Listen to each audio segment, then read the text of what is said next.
didn't bring that in. Let me see if I can do that calculation right quick for you. I might just make a number up here. Let's just do that, because it's just an experiment anyway, so. Let's just stick, and usually we know this is a pretty high number, don't we? So let's go with 75. Let's go with 60, that'll make it easy. 60. Okay. And calculating it out, it probably would be a number about this, because what's it got in it? Single pane, aluminum windows. And I think that one that we did, or some of you, I think, use those in your houses, and you ended up with a pretty high number for heating. Not so much cooling, but the heating. Okay, and this is for our what? You remember what this is for? What two components? Gaps. Infiltration, the cracks around the doors and windows. So what do we need to put on this line? We need to put our windows, 98, plus our doors, 48.75. You see that, John? Yeah, where we at? Adding all that? And windows, add those two together, they're gonna go right here for that square footage. Okay.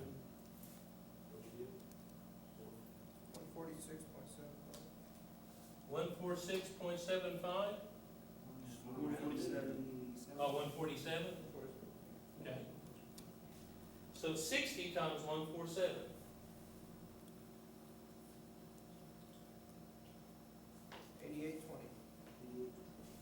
8820?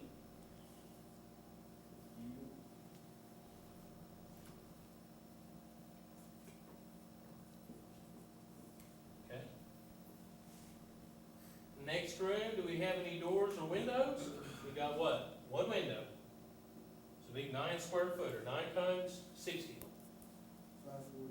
540 BTUs. Okay. All right. The next one, we had 36 square feet. 2160. I might be a little off there. Sorry about that.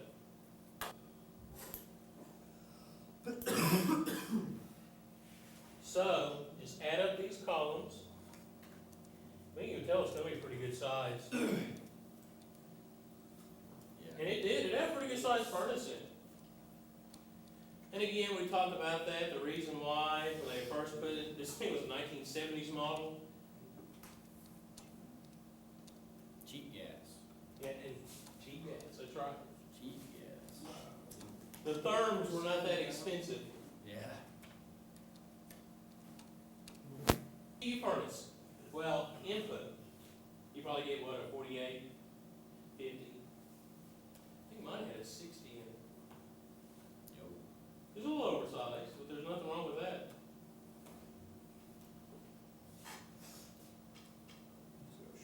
Except short cycle. No, it never short cycled. The reason I got it was that door in that hallway. I still kept the plastic on the windows there.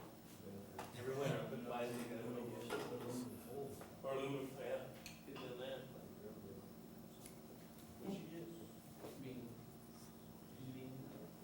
Actually, that'd be more for cooling, or for the cooling. We got aluminum foil on that window right now. Yeah. How about this one? Anybody have living room, kitchen, and dining room total? 27. All right, how about the bedroom one? 44.5. 4425.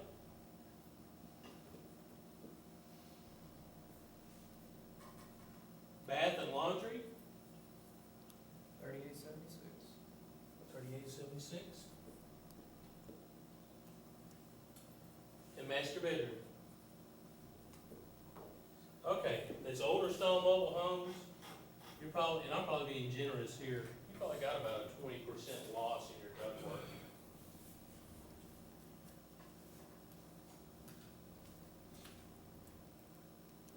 Because like we talked about before, some of you have been underneath them. The duct isn't insulated like we think. It's not wrapped. It's, the insulation is over it, and they have that plastic underneath your mobile home. I don't remember what it's called, it's like the duckboard kind of stuff, that big industrial Yeah. size stuff. We went underneath ours and put it all up underneath, and that made a big difference. Is it ductboard or was it the metal difference? So if we got a 20% loss, we gotta compensate for that. So what's 20% of 47,003? 47, 40. Now, Or that seven. was 101. Yeah, that's why I got 9,401. Okay. So 47,003 plus 9,401.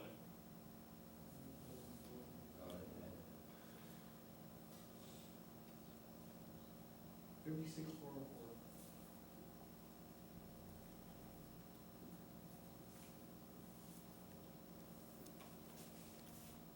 That is the same size unit roughly that my house has in it now. And my house is 30 by 40, it's 1,200 square feet.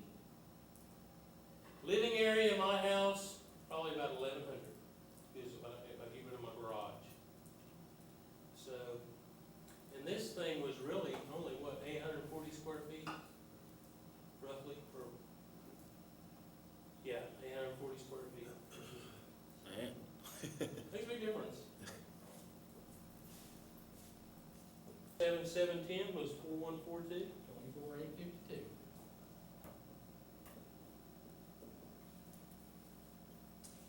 All right.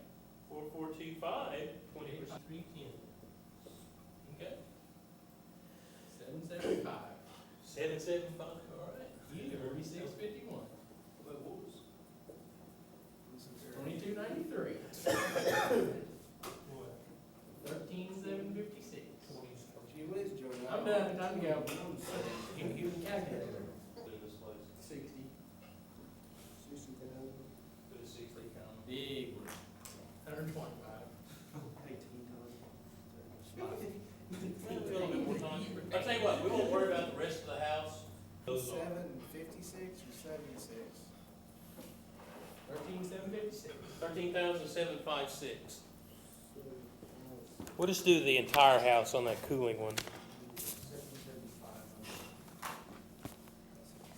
Let me get those mobile home charts out again.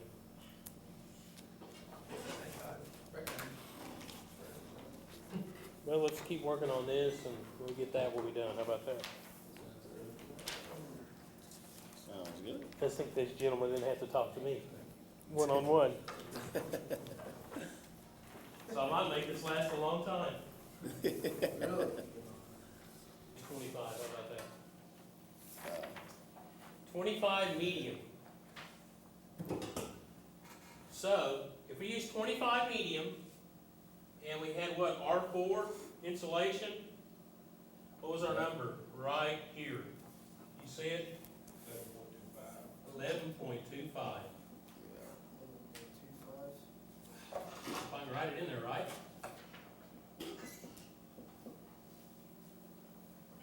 Where'd you put that at? Right there, 11.25. Let's see, on our ceilings, oh, I'm sorry, carpeted floor. They have floors back here.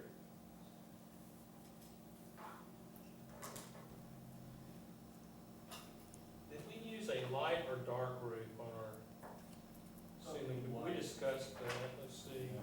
Yeah, I thought we used light for I thought we used a lot. Yeah, because I said I had the what?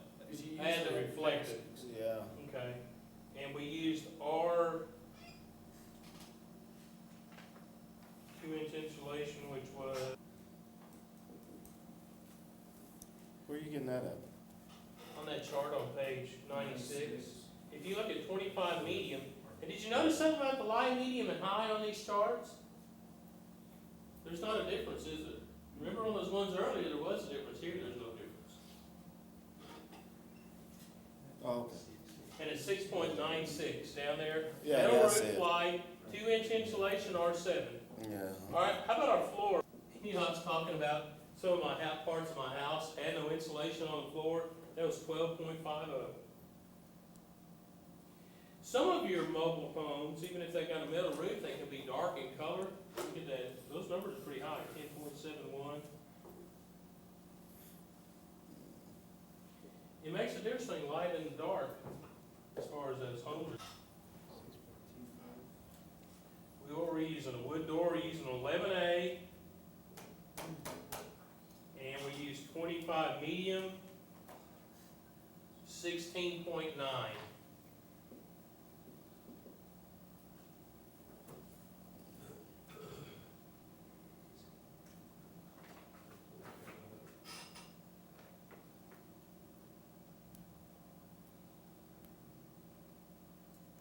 Let's see.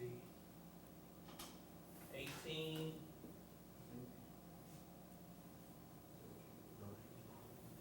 $48 and $27. I'm just looking at these charts for you. You know where they're at, on 3A. Right. So, clear glass. Now, I had to put drapes on, when I first moved in, there was nothing in there. I put some lines up. It made a big difference. Because, are there any overhangs on a lot of mobile homes? No. Not, it's the roof ends right there. Had a gutter about this big up there. Catches a lot of water. Didn't catch a lot. No, it's in the wrong spot, ain't it? No, move them left. No. Is that the living room? Are you doing total or right? Doing the whole house, ain't you? Yeah, oh, yeah, sorry. I didn't get my glasses on, I can't see today. Thank you, we're only doing the total on the whole house, yes. So, 18 by 18.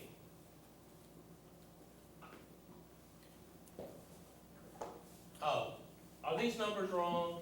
Yeah, we have to know. I'm sorry. Windows on the page. I got myself confused there. I think I brought a eraser today. Okay, north windows, it was 1, 2, 3. I had it right the first time, didn't I? There was 27. All right. Go ahead and say and spell your name for me. My name is Matthew Q. Davis, Matthew, middle initial Q, last name Davis. Mic check's good. I'm rolling. Okay, so right now you're the person that's taking them through the learning application of all this, not the hands-on stuff, but more of the theory behind how Yes. this works.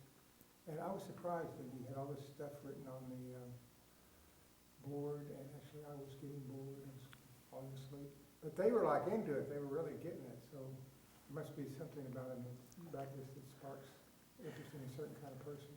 Well, this is the second one that we have done. This was actually a mobile home. The first two that we did were a traditional home, traditionally built. And you notice a lot of them were coming up with the numbers because they knew what to do, which is good. That's the whole point. I want to make sure that they get we're not making them a professional designer or a system layout type person, but they get a basic knowledge of it, just to see if maybe later on in their career or when they get out of this school, if that is something that they'd like to do. So you have to, when you get out into this profession, have a basic understanding of just a lot of the different aspects of how to, not just service the equipment, but the product of the equipment, get through the whole house or whatever it is that you're trying to service. Yes, and in fact, your bid process, like someone was going to come out and give you a bid for a heating and air conditioning system for your home, they're supposed to do some type of load calculation for you to present it with your bid. Also, it shows the students that the rule of thumb method that's been used for years can actually slightly oversize a unit. Well, with the residential competition the way it is today, if you can bring a unit in that's maybe a half-ton size lower because you did an actual load calculation, you present your bid's going to be less than the person that maybe did a half-ton over of air conditioning that's really not required. You're going to get the bid. So, and that's a lot of it showing that sometimes a lot of equipment is oversized out there. So I'm just kind of, in this class, we go through this, let those students see that, hey, there's actually a way to actually calculate the proper heating and air conditioning load on a structure. Well, this is one thing that Roger mentioned, is that you actually are providing people not only with the skills and the knowledge to be successful working for a company, but if they wanted to run a business for themselves, they'd have a good footing to be able to do that. Yes, yes, that is correct. Because some of our advisors on our advisory board, not only are owners of companies, but are also like the service manager for the company and things like that. And it is some dream of some of our students to become their own boss, become a contractor. So, And it's not out of the realm to be able to do that. I'm sorry? It's a possibility, it's not out of the realm. No, it's not out of the realm. We advise the students though to really go and work for somebody, let them see what the business is all about before they start their own. Because if they're starting in an area that's established, they're going to have to take customers away from established contractors. So, Probably not gonna be very easy. at first, I always advise the students that a lot of our successful contractors, I've talked to them and they come in here for our advisory board, their wife had a very well-paying job. They started their business out. They had a way to pay their bills. Because honestly, your first year, 2, maybe even up to 5, you don't make a lot of money. If you can break even your first year, you're doing great. Then it starts building. So, What kind of satisfaction do you get out of working with these kids? And I enjoy working with them because I can see, like, those guys were just spitting those numbers out to me. They actually understand, and it shows that I actually have taught them something. That's a good feeling. Oh, yes. And so, after they do this class, is there any more theory or knowledge or things that they have to learn? Is there another step? Every one of our classes has a theory portion. This class just does not have a hands-on lab. The only time they get on a hands-on type of situation for air system design is there's a computer program that we will go in there and take a house that they've turned in already. They'll actually put it on the computer program and draw it up. So, And you can just theoretically put the load on it or something? Well, that's cool. but we still do the handwritten form, that J manual form, because it actually helps them understand the computer program. They know what's going on with it and why it's calculating it. And also, if they start their business, those J sheets are like 25 cents a sheet, and the book's about $60. The software can be about 400, 500, 1,000. It depends on how in depth you want to get. That WriteSoft is about, at one time, it was about a $4,000 program. So, kind of an expensive part when you first start out. I'm wondering, for students that may be watching this that have never thought that this might be a good career, how would they know that they would really be cut out for this? What we look for is, if you like to work with your hands and your mind and modern tools and equipment, this is the career for you. If you enjoy some travel, interacting with people, and getting the satisfaction of repairing a unit or fixing some type of device and control networks, and you know you did it, you fixed it, you're the one responsible for it, it's a good feeling. It's always really enjoyable when I put a new compressor in, pulled a vacuum, put the refrigerant in, turned it on, and it ran like it was supposed to. So I knew what I was doing, and it's a really good feeling. Good. Where's that computer program? Is that something we ought to take a picture of, somebody actually? It's WriteSoft. It's in the computer lab. Okay. I also have it on my laptop. So we might, if anybody's in the computer lab, get a picture of them doing that? Sure. Okay. Oh. Great. About to.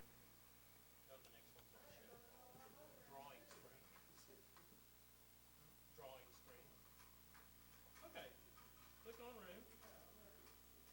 This is what y'all are going to learn in about a week anyway. So, the word room. Click on room. All right, go over there. Just start up in the upper corner and draw a room. And just use your right, just hold down on your right clicker, and there you go. And see, it's 14 by 10. Okay, let loose. Let's do another room. Put one over the side. What you're going to do is you're actually going to draw that house you turned into me. Okay. You're going to come in here and use this. This is a very powerful program. I know probably 20% of it. It's actually an AutoCAD program too. Now, have you used any of this before? Okay. Didn't you go to a career check? Which one? He didn't have this. Okay. Some of them do. I know Howard Griffin does. That's a big one. There you go. This is our kitchen slash bedroom, There or you slash, go. living room. All right. I have 27, Can I have a hallway? Do I just need to make my own hallway? Yes, That? that's exactly right. A hallway is a room. Alright, We just don't condition it. single pane, See, it's pretty neat, isn't it? Right.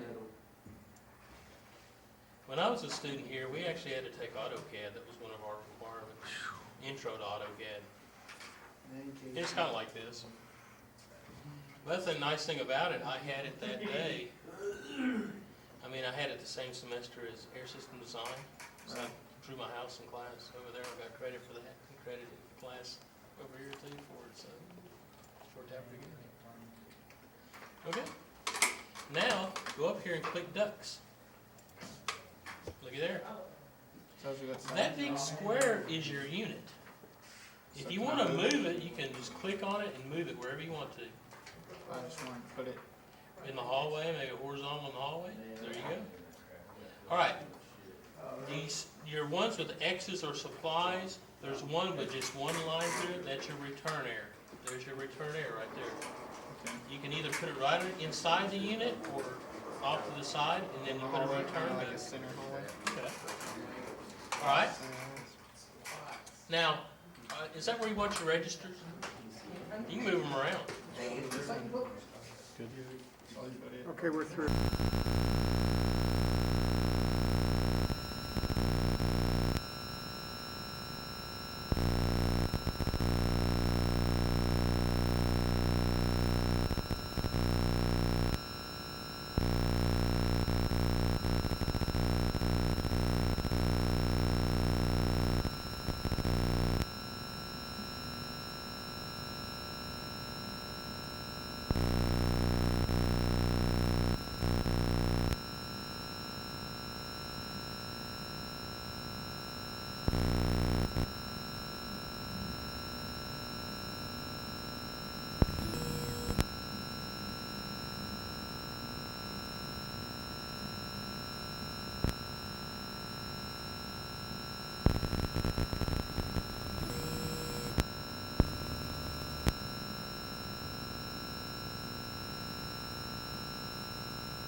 Thanks, I'm good. Okay, we're going. Yes, sir.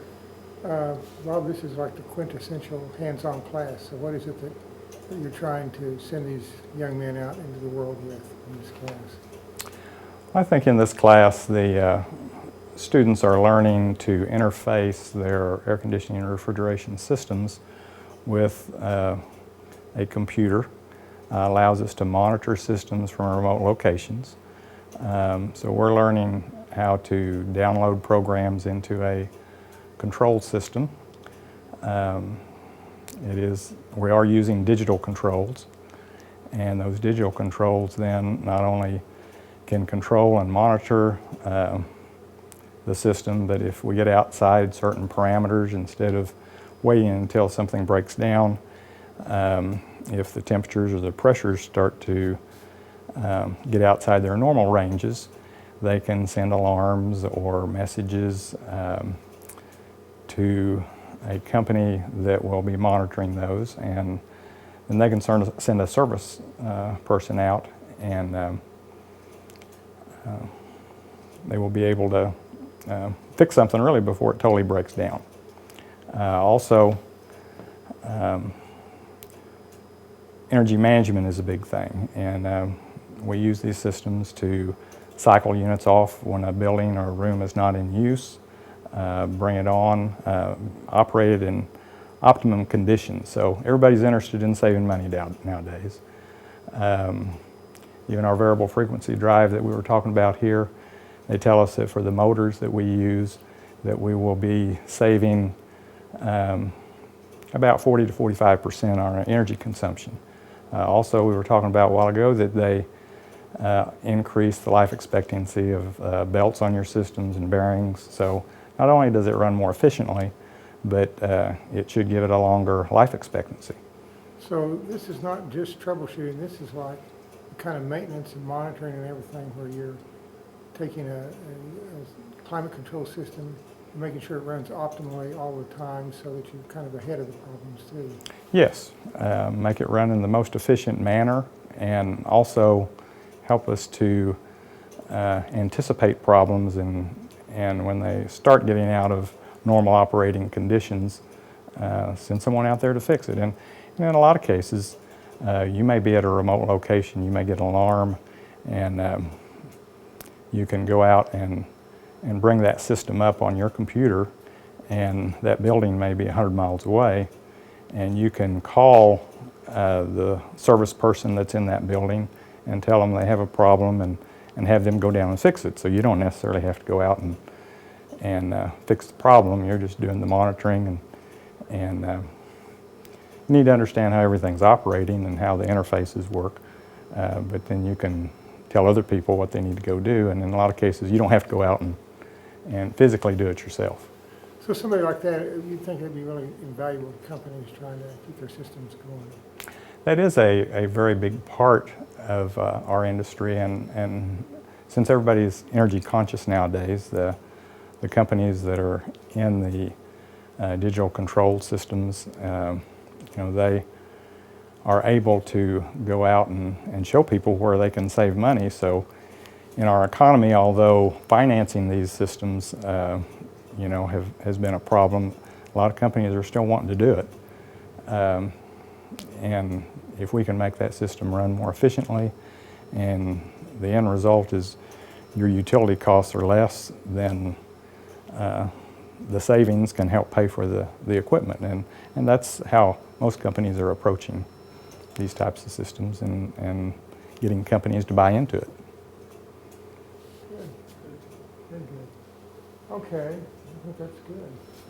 Well, let's see, what haven't we shopped? Yeah, put it back together.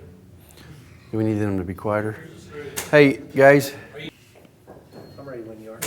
do I need to turn this thing on, or? No, you're good. Okay. He's hearing you through the headphones. Okay. I got him on, so I know he's listening to you. So Paul, this is always the most fascinating class that I come into, because it just seems like a world of things that they're like puzzles, I guess, all fit together and make the foundation of someone's career in this business. Yeah, the electrical, we get all types of students. We get some that have never messed with electrical at all. some that have had some previous experience either through a VOTEC or have worked with a journeyman at summertime. But at the end, they're usually all at the same point. Those that come in with previous experience, they might be able to start putting the puzzles together a little bit faster at the first. I usually use the analogy of training wheels on a bicycle. If the training wheels are too far down and you never learn to lean one way or the other, when the training wheels come off, you have no idea how to ride a bicycle. And so it's those that have to lean from side to side, and their brain's already getting it, so when the training wheels come off, they just take right off. Electricity, everybody can get it. It's not a matter if they can get it, it's when they can get it. And it's kind of enjoyable as an instructor to find when they get it. I've actually had students almost yell "Eureka" when they get it. But that sometimes has been as far as long as 12 weeks into a semester. But it is something that we can't see moving. We see what electricity does. I should have already had this energized. We see the effects of electricity, that it moves a motor around, but we can't actually see it flowing through these wires. And it wouldn't be safe to have something that we could come in contact with. But electricity is changing that electricity into magnetism to make this pull in and pass electricity on to another two controls. Then they do the job of magnetism, pulling in some contacts, and then finally sending that power down to motors safely. And then the motors, we drive all kinds of things. But it takes a while for them to learn those principles. We start off with the very basics of where electricity comes from. We break it down to the atomic level.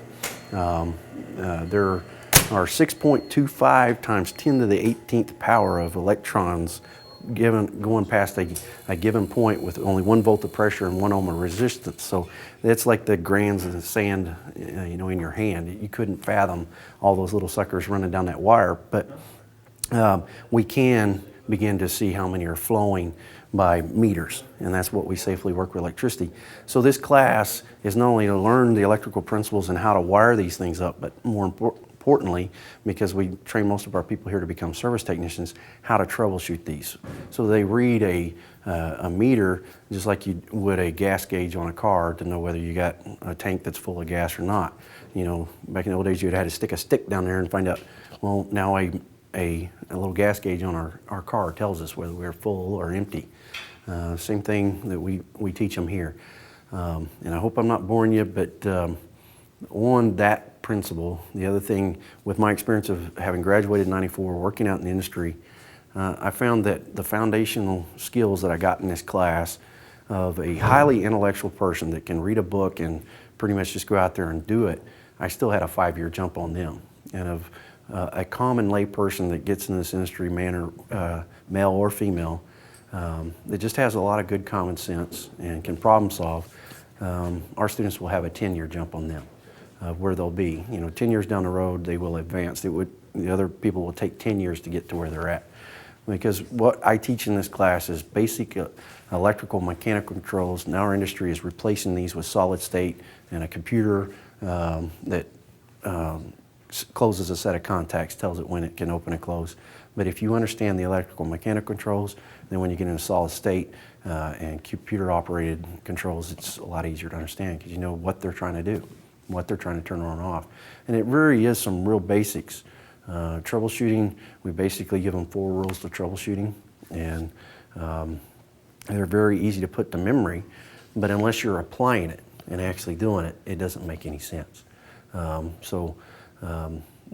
The advantage of coming to a program like this and learning the electrical principles is huge.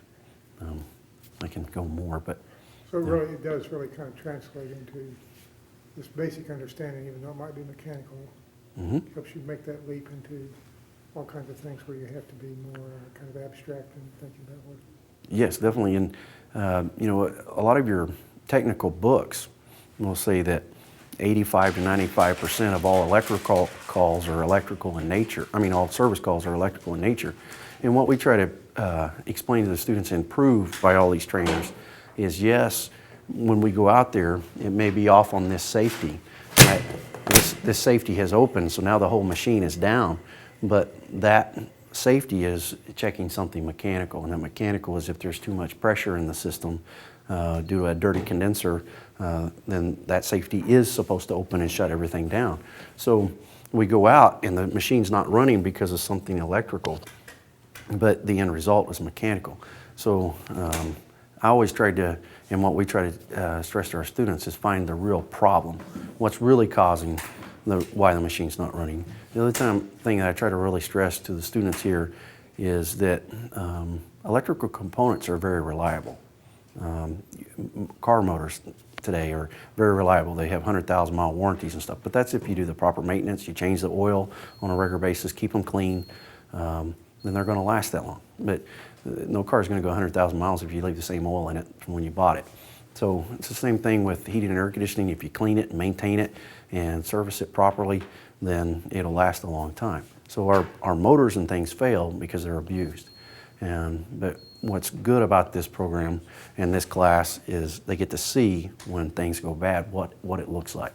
So they can troubleshoot it very efficiently and come to the end result. So ultimately they're solving customers' problems, not band-aiding it so it'll work for another day by jumpering this pressure control and get it up and going again just to have a motor fail tomorrow. You know, so we solve the problem, the real problem, and our guys don't show up on Dateline in 2020 because unfortunately those shows don't show the real good men and women that are in this industry. They only show the ones that don't know what they're doing. So. Very good. Okay. Background worked out all right? Cool. Good job.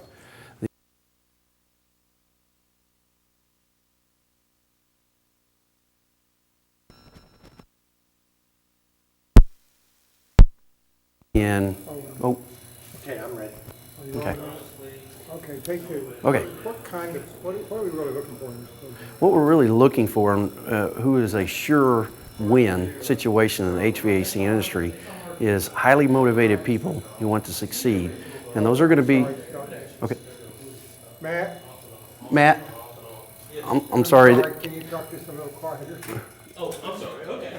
We're almost done, I promise. All right. Okay. Are we rolling? Yes, sir. Now, What what are we really looking for in ACR? What do we Yeah. need? Yeah, what we're really looking for in the HVAC industry is highly motivated people. The main thing is if they come in motivated, that helps. And for years we've taken all, and they've been successful. But the ones that are a sure win in our industry are people who are highly skilled in math and science. The C's and D students in high school that come in with 0 level, we can do something, and there's a place for them. But we really need the brightest and best from your math and science classes. The kids that are highly motivated, and there's so much more to this industry that young people don't understand. If they wanted to spend their whole day on nothing but a computer, we need people for that in our industry. The building automation controls are booming, and we have young people that go into work, and that's their main tool is a laptop. They never get dirty. They work an 8-to-5 job, and I think that's one of the biggest misnomers about this industry. But we also definitely have those people that have to work with their hands every day, and there are highly intelligent people that don't want to spend the rest of their life behind a desk. They want to be outside, not necessarily when it's raining and snowing, but that's a very slim part of the time. Most of the time it's beautiful, just like it is outside today, and then those people that are cooped up in an office all day really want your job. And it's also very rewarding because you get to solve people's problems. And it's so rewarding when you go and solve a problem that nobody else could figure out. And that takes a certain intelligence, a certain skill level. And our industry is full of scientific principles and calculations, math calculations that they have to be able to do. So a young person coming in not being able to read and write and do arithmetic on a 12th grade level, they're going to struggle. But those that have prepared themselves for high school and are looking for a very rewarding career, we need those people. Good. All right. Very good. Okay.